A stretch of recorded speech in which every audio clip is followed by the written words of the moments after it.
We engage in thousands of online transactions a year, naturally assuming that the digital screen in front of us acts as a protective barrier. We feel safe because the strangers we talk to are locked inside the internet. In predatory behavior, the internet functions as a tool to systematically close the physical distance between a stranger and their target. This spatial logic maps out three distinct stages: coaxing a victim into an outer territory, trapping them in a controlled space, and finally, breaching their inner sanctum. In 2008, a man looking for furniture answered a classified ad for a $45 sectional couch. By agreeing to pick it up that evening, he took the first voluntary step into a predator's outer territory. The incredibly low price of the couch triggered a psychological blind spot.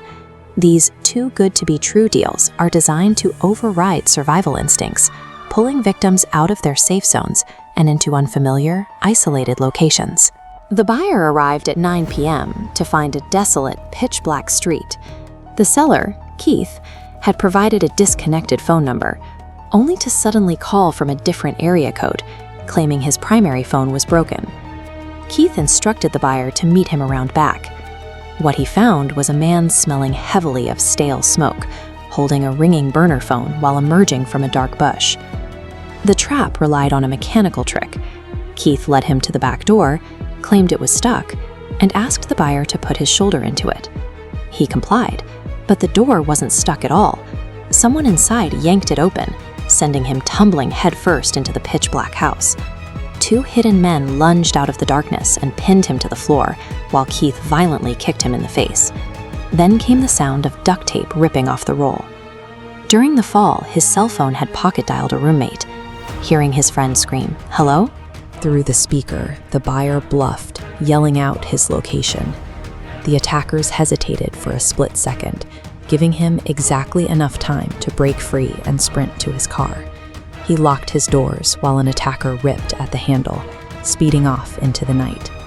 The $45 price tag was a lure for a violent physical ambush, but the risk increases as a victim is drawn deeper into the predator's world. In 2017, a 21-year-old dropout, desperate to leave her parents' house, found an ad offering free rent in exchange for light cooking and cleaning. By accepting the offer, she moved directly into the second ring of spatial violation, the controlled space. This graphic illustrates a vulnerability filter. Predators structure their classified ads to weed out the general public, using hyper-specific criteria to attract targets who are financially desperate, socially isolated, and less likely to have a support network checking in on them. The landlord, Jackson, appeared to be a normal 60-year-old man. For the first few days, he maintained a disguise of everyday routine to lower her guard. Then the boundaries began to erode. Small black cameras were visible in the corners of the living room. Jackson developed volatile mood swings, eventually demanding she clean the house in her underwear as a way to apologize for a bland meal. She stayed.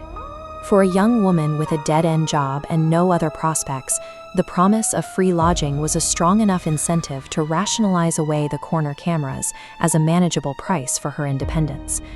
The illusion shattered when a previous tenant pulled her over in a parking lot.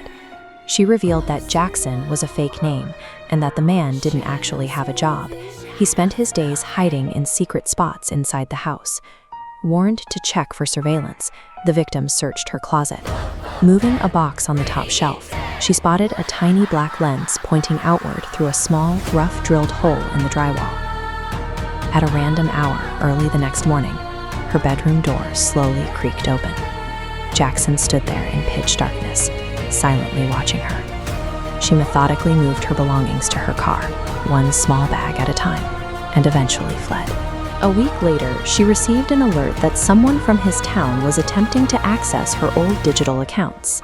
Surviving an ambush inside a predator's controlled environment requires finding a way out.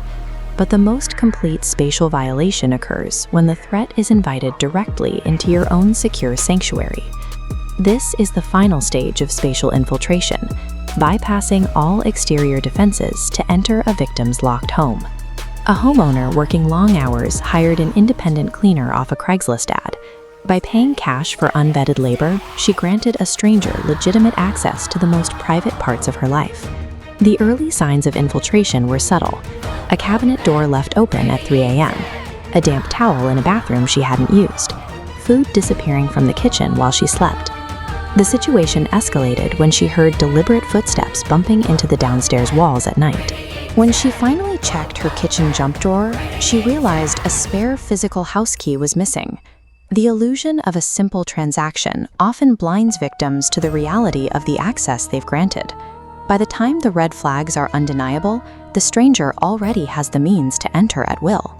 The homeowner decided to test her theory. She faked leaving for work, parked blocks away, and snuck back inside to wait silently upstairs. At 11 a.m., the front door unlocked. An intruder grabbed a drink from the fridge and walked halfway up the stairs, casting a motionless shadow under the crack of the bedroom door. Gathering her courage, she flung the door open to confront the cleaner.